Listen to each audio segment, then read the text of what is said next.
IPL का match number 16 Shreyas Iyer की Delhi Capitals और दिनेश कार्तिक की कोलकाता नाइट राइडर्स आमने सामने, और वो भी शारजाह में। क्या होगा इन दोनों टीमों की बॉलर्स का टी20 टाइम आउट पर? मेरे साथ अजीत आगरकर।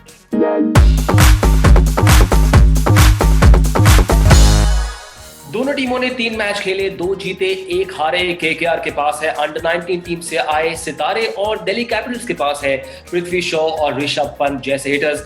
अजीत, हमारे इस 5 पॉइंट प्रीव्यू का पॉइंट नंबर 1, श्रेयस अय्यर आजादी से बैटिंग नहीं कर रही, एक थियरी है। अब उनको स्टार्ट्स तो मिले अब तक, लेकिन बड़ी इनिंग्स नहीं आई है अब तक। क्या आपको लगता है कि उनके लोअर ऑर्डर में डिपेंडेबल बैट्समैन की ना होने की वजह से वो उतनी आजादी से नहीं खेल पा रहे? इनका रोल क्या है इस बैटिंग लाइन कि रोल आई थिंक उनको ज़रूर थोड़ी आज़ादी से खेलना चाहिए, क्योंकि नेचुरल स्ट्रोक मेकर है।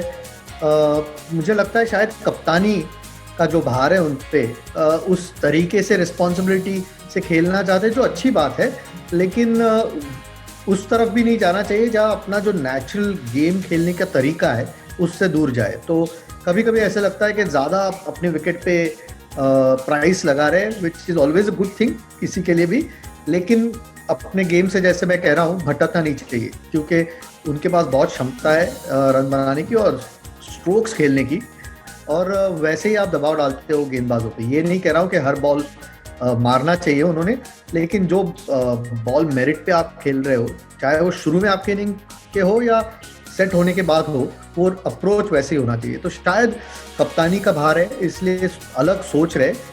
सोच वही होनी चाहिए जैसे जब कप्तान नहीं थे, खेलते थे, वैसी सोच होनी चाहिए। तो शायद उनका जो नेचुरल स्ट्रोक मेकिंग एबिलिटी है हम शुरू से देख पाएंगे। वैसे मुंबई के है तो उनके मुंबई के लोग उन्हें कहे कि भाई तड़ी दे जाके, दिल्ली जाकर शायद ये सारे टर्म भूल गए हैं वो। खैर, उम्मीद है कि उनका वो असली रिदम बहुत जल्द नजर आएगा। पॉइंट नंबर 2 इस प्रीव्यू का, आंड्रे रसल को टारगेट करने होंगे अपने बॉलर्स।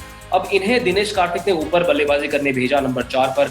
इनका क्या अप्रोच होना चाहिए दिल्ली कैपिटल्स के खिलाफ, और इस मैच में वो किन किन बॉलर्स को टारगेट कर सकते हैं? देखिए, उनका जैसे गेम है वो सारे ही गेंदबाजों को टारगेट करते हैं, लेकिन अब अभी हमने देखा है कि बहुत सी टीमें उनके खिलाफ तेज गेंदबाजों को यूज कर रही है। जब आते हैं, चाहे जोफ्रा आर्चर हो या अगले मैच में उनके खिलाफ है रबाडा और नौकी है, तो ज़रूर उनको रखना चाहेंगी जब आंड्रे रसल आते हैं, क्योंकि हमने देखा है कभी कभी बड़े शॉट लगाने के चक्कर में ज़्यादा रिस्क लेते हैं वो, और ख़ास करके जब तेज़ गेंदबाज के खिलाफ करते हैं वो, तो ऑलवेज थोड़ा सा रिस्क होता है बल्लेबाज को। तो शायद वहाँ उन्होंने अप्रोच अपना चेंज कर सकते हैं।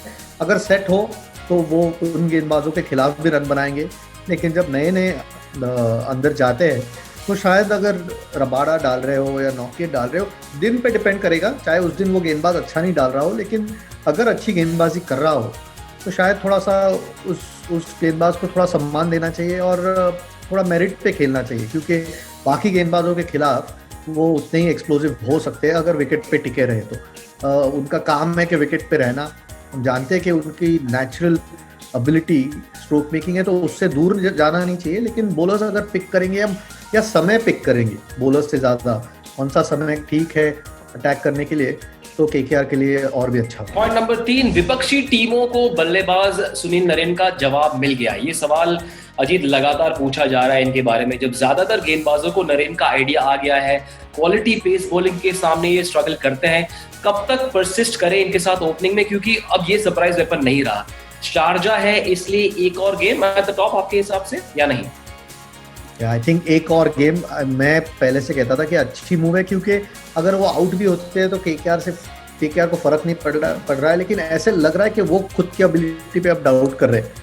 ऐसे देखने में आ रहा है, क्योंकि उनको पता है गेंदबाज कहाँ डाल रहे हैं, और सबको पता था इतने सालों से कि खेलते कहाँ है सुनील नारायण, लेकिन एक वे फाइंड आउट करते थे उसमें भी, अगर कोई गेंदबाज अच्छी डाल रहा है। इस वक्त वो हो नहीं रहा है। शारजा में मैच है, इससे बेहतर कंडीशंस नहीं मिलेंगे, छोटा ग्राउंड इम्पैक्ट करने के लिए गेंदबाज अच्छे हैं सामने ज़रूर, लेकिन एक और, क्योंकि केकेआर 2 मैच जीत चुके हैं, अब थोड़ा सा उनको क्वेश्चन है कि और एक गेम उनको ट्राई करें, और करना भी चाहिए, क्योंकि अगर वो 5, 6, 7 ओवर खेल जाते हैं तो स्कोरिंग उनकी जल्दी होती है, तो बाकी बल्लेबाजों पे दबाव कम हो जाता है। तो और एक गेम ज़रूर ट्राई करना चाहिए। सिर्फ इतना ही कहूँगा कि जिस तरीके से वो आउट हो रहे हैं, जिस तरीके से अब खेल रहे हैं, अगर इस गेम के बाद वैसे ही होता रहा तो केकेआर को ज़रूर सोचना होगा कि ये फ़ायदेमंद डिसीजन है या नहीं, या उनका कहीं और उपयोग हो सकता है, या किसी और बल्लेबाज को ऊपर भेजना, क्योंकि शुभमन गिल इतने अच्छे फॉर्म में है, उन पे अब ज़्यादा दबाव नहीं डालना चाहिए। वो इतना अच्छा खेल रहे हैं कि अगर विकेट जाती है हमेशा दूसरी तरफ से तो बल्लेबाज अलग तरीके से सोचने लगता है। तो इस मैच के बाद शायद, लेकिन एक मैच और ज़रूर मेरा मानना है कि एक मैच उनको मौका देना चाहिए। पॉइंट नंबर 4, पृथ्वी शॉ और धवन को तेज बल्लेबाजी करनी होगी। पृथ्वी की ओर से हमने एक अच्छी इनिंग्स देखी, थोड़े से भाग्यशाली रहे। धवन अब भी अपना असली रिदम नहीं पा सके हैं और मैच शारजा में है। तो क्या नोटिस किया आपने इस ओपनिंग जोड़ी के अब तक के परफॉर्मेंस के बारे में? क्या एक रेस्टलेसनेस नजर आई है आपको इन दोनों में? दोनों का रोल क्या है? सिर्फ तेज शुरुआत या फिर इनमें से एक के लिए bat till the and? I think ये सवाल उसमें थोड़ा सा जवाब है, और ये शायद दिल्ली कैपिटल्स को देना होगा, क्योंकि क्या रोल है वो इम्पोर्टेंट है। आई थिंक पृथ्वी का रोल क्लियर है। वो जो नॉर्मल अपनी आक्रामक स्टार्ट करते हैं या जैसे खेलते हैं, उनकी एक इनिंग्स भी देखी कि नेचुरली तेज स्कोर करते हैं जब खेलते हैं। तो थोड़ी सी मिसअंडरस्टैंडिंग थी पहले मैच में जहाँ धवन रन आउट हुए, बट धवन का रोल इम्पोर्टेंट है इधर, कि क्या रोल है, कि उनको लंबा खेलने को कहा गया है या जल्दी स्कोरिंग करने को कहा गया, क्योंकि इस वक्त धीमे ज़रूर खेल रहे हैं, कि स्टार्ट उनका धीमे है, फिर कोशिश करते हैं कवर करने की, लेकिन बड़े रन अभी तक बने नहीं। और जब आप धीमा स्टार्ट करते हो और बड़े रन नहीं बनाते हो तो शायद बाकी बल्लेबाजों पे दबाव आता है। तो आई थिंक उनके रोल पे थोड़ा डीसी को ध्यान देना होगा, या शायद उनका वही रोल है। अगर वही रोल है तो फिर उनको इनिंग्स में डीप तक बल्लेबाजी करनी चाहिए, 15 ओवर तक या जो भी। फिर आप स्ट्राइक रेट की उतनी सोचते नहीं हो, बाकी के जो बल्लेबाज है वो सोचेंगे, लेकिन स्टार्ट अच्छा मिलना ज़रूरी है। अगर आप विकटें गंवाते हो तो समझ में आता है कि तेज़ स्टार्ट नहीं हुआ, लेकिन आप कि जब विकटें ना जाए और मुश्किल हो रही है कंसिस्टेंटली रन रेट, एक अच्छा रन रेट रखने को, तो ज़रूर सवाल डीसी के टीम मैनेजमेंट उनसे पूछेंगी, क्योंकि दोनों ही बहुत अच्छे प्लेयर हैं और दोनों ही शॉट्स खेल सकते हैं। होपफुली इस मैच में हम देख पाएंगे शारजा में इससे बेहतर कंडीशंस तो मिलेंगी नहीं बल्लेबाज को। और जैसे पहले भी कह रहे थे कि ग्राउंड छोटा है तो चौके और छक्के बहुत लगते हैं वहाँ, तो ये एक अच्छा मौका है ये सब चेंज करने को, ये ट्रेंड। और इसीलिए हमारे इस प्रीव्यू का 5वां पॉइंट एक सवाल जो केकेआर मैनेजमेंट खुद को शायद इस समय पूछ रही है, क्या शारजाह में कुलदीप यादव की जगह बनती है? अब एक ऐसी टीम है जिनके पास बहुत सारे बॉलिंग ऑप्शंस हैं और वो फॉर्मूला केकेआर के लिए काम आया है। इस मैच में कुलदीप यादव को खिलाना क्या उनके साथ नाइंसाफी होगी या फिर नहीं? देखिए, कोई भी प्लेयर चाहे कोई भी ग्राउंड हो, पाटा पिच कितनी भी हो, खेलना चाहता है गेंदबाज। मुश्किलें ज़रूर होगी यहाँ, क्योंकि ग्राउंड छोटा है। हमने देखा है कि स्पिनर को थोड़ी मुश्किल हुई है, लेकिन एक क्वालिटी परफॉर्मर है। थोड़ा सा मैं सरप्राइज हूँ जिस तरीके के से उनका यूज़ हुआ है पिछली गेम में, खास करके जब मैच आराम से जीत गए थे केकेआर, तभी भी उनको 16वें ओवर में लाया गया था गेंदबाजी करने। आपके जो मेन स्पिनर है उनको कॉन्फिडेंस देना ज़रूरी है, तो थोड़ा सा सरप्राइज था।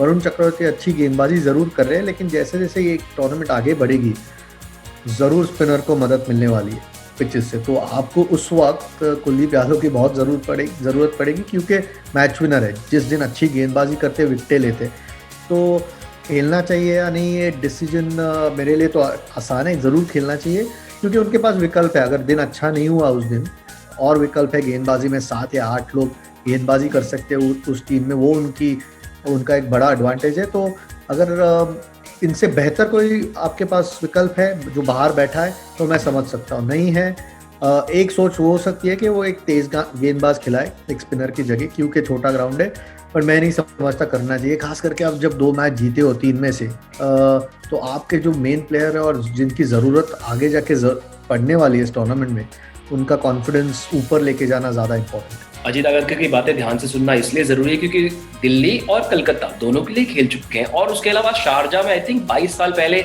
अच्छा सीरीज रहा था। थोड़े से और पतले थे अजीत, लेकिन उनको उन कंडीशंस की समझ है। अजीत, एक prediction before we wrap up. Prediction बहुत मुश्किल है, क्योंकि कांटे की टक्कर है, दोनों टीमों के पास अच्छे प्लेयर्स है। अगर पिक करना है इस वक्त मुझे, तो मैं जाऊंगा केकेआर के साथ। ऑलराइट, अजीत आगरकर ने चुना है केकेआर को। भाई हो गया हमारा 5 पॉइंट का प्रीव्यू T20 टाइम आउट पर। फिलहाल इतना ही। Thanks so much Ajit. मिलेंगे रिव्यू के साथ ओनली ऑन ESPN क्रिकेट।